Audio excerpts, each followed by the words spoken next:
उस महादेव के महाकाल स्वरूप की, जो सृष्टि के आरंभ भी हैं और काल के आगमन भी हैं। वे ही काल के सृजन करता और नियंत्रण करता भी हैं।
निर्विकार होते हुए भी अपनी माया से विराट विश्व का आकार धारण करने वाले महाकाल,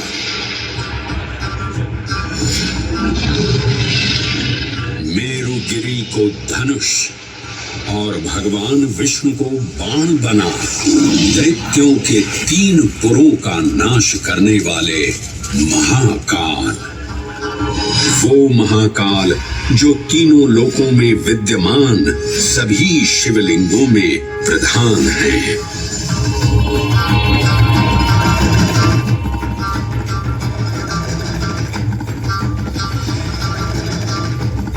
वो महाकाल जिनके त्रिशूल की तीनों नोकों से काम, क्रोध और लोभ पर नियंत्रण होता है, जिनके मस्तिष्क पर चंद्र शीतलता का प्रतीक है और जिनकी सवारी नंदी के 4 चरण सत्य, दया, दान और तप का चिन्ह है। हरे हरे महादेव, हरे हरे महादेव, हरे हरे महादेव, हरे हरे महादेव। न पुण्यं न पापं न सौख्यं न दुःखं न मन्त्रो न तीर्थं न वेद न यज्ञ अहं भोजनं नैव भोज्यं न भोक्ता चिदानन्दरूपः शिवोऽहं शिवोऽहम्। हरे हरे महादेव, हरे हरे महादेव। अहं निर्विकल्पो निराकार रूपो विभुत्वान् सर्वत्र सर्वेन्द्रियाणां न चासङ्गतं नैव मुक्तेन मे चिदानन्दरूपः शिवोऽहं शिवोऽहं चिदानन्दरूपः शिवोऽहं शिवोऽहं चिदानन्दरूपः शिवोऽहं शिवोऽहं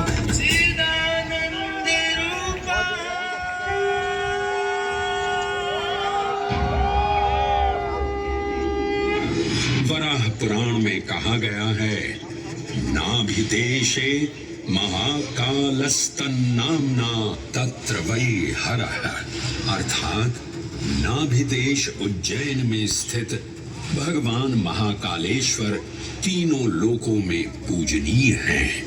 आकाशे तारकामलिंगम पाताले हाटकेश्वरम मृत्युलोके महाकालम सर्वलिंगम नमोस्तुते। आकाश में तारकलिंग के रूप में, पाताल में हाटकेश्वर के रूप में और मृत्युलोक में महाकाल के रूप में स्थित भगवान शिव को प्रणाम। समस्त लिंग स्वरूपों में विद्यमान भगवान शिव को सादर नमस्कार। नाभिदेश उज्जैन का अटूट बंधन है महाकाल के साथ, जो महाकाल स्तोत्र में उल्लिखित है। उज्जयिन्यां महाकालम महाकालेश्वरम हरम महाकालम महायोगिनम नमामि पार्वती पतिम। तो चलिए मैं आपको कथा सुनाता हूँ इसी महान उज्जैन नगर की। उज्जैन, जिसे संस्कृत साहित्य में अवंतिका, विशाला, कुशस्थली, पद्मावती, कनकश्रृंगा, स्वर्णश्रृंगा, प्रतिकल्पा, कुमुदवती और अमरावती के नाम से पुकारा गया। उज्जैन, जो मनुष्य को मोक्ष प्रदान करने वाली 7 नगरियों में से एक है।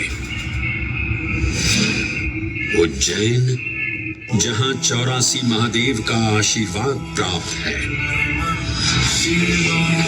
उज्जैन, जिस पर सदा ही कृपा रहती है महाकाल की।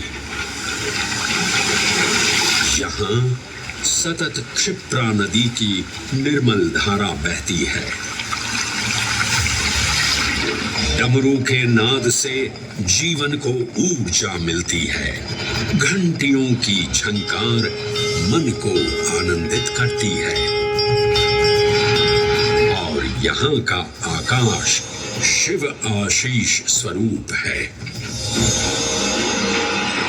श्मशान ऊषर क्षेत्र पीठम तु मनमेव च पंचकत्र न लभ्यते महाकाल पुरद्दते।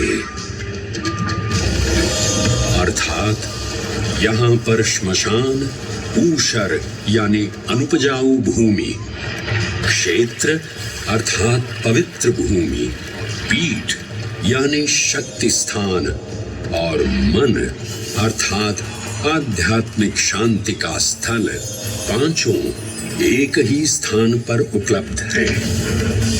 ये संयोग महाकाल की नगरी उज्जैन की महिमा को और गरिमामय बना देता है। उज्जैन के इस अलौकिक स्वरूप से प्रभावित हो महाकवि कालिदास अपने काव्य मेघदूत में लिखते हैं, हे जलधर, यदि महाकाल के मंदिर में समय से पहले तुम पहुंच जाओ तो तब तक वहां ठहर जाना जब तक सूर्य आंख से ओझल न हो जाए। शिव की संध्याकालीन आरती के समय नगाड़े जैसी मधुर ध्वनि करते हुए तुम्हें अपने धीर गंभीर गर्जनों का पूरा फल प्राप्त होगा। ये संध्या आरती, जिसे कालिदास ने सराहा है, अत्यंत महत्वपूर्ण है, क्योंकि ये वो प्रहर है जब सभी देवी देवता गंधर्व यहाँ उपस्थित होते हैं।